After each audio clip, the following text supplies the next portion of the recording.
দেশের বিভিন্ন জায়গার আরও কিছু খবর নিয়ে এবার একটি ডেস্ক রিপোর্ট। বিএনপি ক্ষমতায় গেলে ওলামা মাশায়েখদের বেতন বৃদ্ধিসহ সব ধরনের সুযোগ সুবিধা নিশ্চিত করা হবে বলে মন্তব্য করেছেন দলের কেন্দ্রীয় নির্বাহী কমিটির স্বেচ্ছাসেবক বিষয়ক সম্পাদক মীর শরফত আলী সপু। দুপুরে মুন্সিগঞ্জের শ্রীনগরের ছনবাড়িয়া স্ট্যান্ডে উপজেলা ওলামা দল আয়োজিত ওলামা মাশায়েখ সমাবেশে তিনি কথা বলেন। জাতীয় পার্টির কো চেয়ারম্যান ও রংপুর সিটির সাবেক মেয়র মোস্তাফিজুর রহমান মোস্তফা বলেছেন, আওয়ামী লীগের সমর্থক হলেও যারা ক্লিন ইমেজের এবং যাদের বিরুদ্ধে কোনো মামলা বা সহিংসতার অভিযোগ নেই তারা জাতীয় পার্টিতে যোগ দিলে দলীয় মনোনয়ন পাবেন। দুপুরে রংপুর নগরীর সেন্ট্রাল রোডে জাতীয় পার্টির দলীয় কার্যালয়ে কর্মী সমাবেশ শেষে তিনি সাংবাদিকদের এসব কথা বলেন।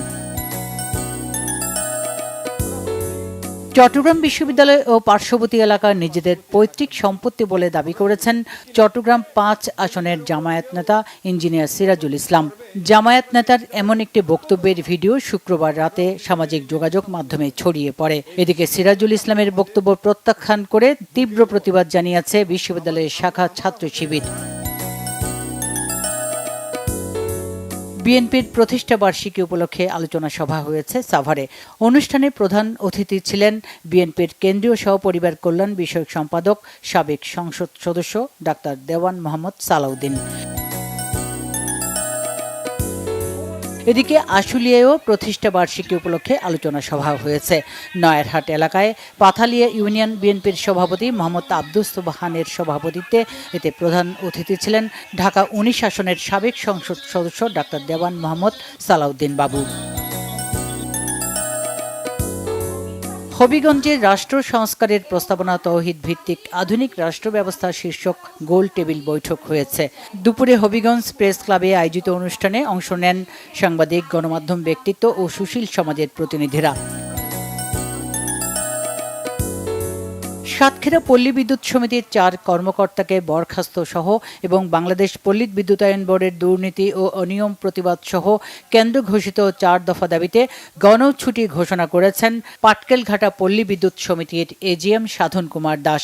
পাটকেলঘাটা পল্লী বিদ্যুৎ সমিতির সামনে এক সংবাদ সম্মেলন থেকে এই গণছুটির ঘোষণা দেওয়া হয়। বিটিসিএল মগবাজার ও ঢাকা সিটি কর্পোরেশন উত্তরের উদ্যোগে মশক নিধন কর্মসূচি হয়েছে।